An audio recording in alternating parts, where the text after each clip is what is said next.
ഇല്ല, ഞാൻ കാണാനും പോകുന്നില്ല, എനിക്ക് കാണാൻ താല്പര്യമില്ല. കാണുന്നവര് കാണുക, കാണാൻ താല്പര്യമില്ലെങ്കിൽ കാണണം. നിങ്ങൾ ചോദിക്കുന്നില്ല കേരള സ്റ്റോറി കാണുന്നത് എനിക്കറിയാം. നിങ്ങൾ ചോദിക്കുന്നത് ഈ നാട്ടില്, ഈ ഇന്ത്യയിൽ ആർട്ടിക്കിൾ 19 എന്ന് പറഞ്ഞൊരു ഫണ്ടമെന്റൽ റൈറ്റ് ടു എക്സ്പ്രഷൻ എന്ന് പറഞ്ഞൊരു കാര്യമുണ്ട് കോൺസ്റ്റിറ്റ്യൂഷൻ. നമ്മളെല്ലാം വായിച്ചു പഠിച്ചാണ്. അത് വട്ടാണോ അല്ലെങ്കിലും ആ ആർട്ടിക്കിൾ അപ്ലൈ ചെയ്യും.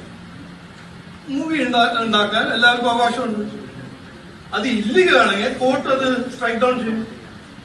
പക്ഷെ മൂവി, ഒരു ചിത്രം ഉണ്ടാക്കാൻ അവകാശം എല്ലാവരും കൊണ്ട്. കാണുന്നെങ്കിൽ കാണണ്ട, കാണണമെങ്കിൽ കാണണം. എമ്പുരാൻ റിലീസ് ചെയ്തപ്പോ ഞാൻ എന്താ പറഞ്ഞത്?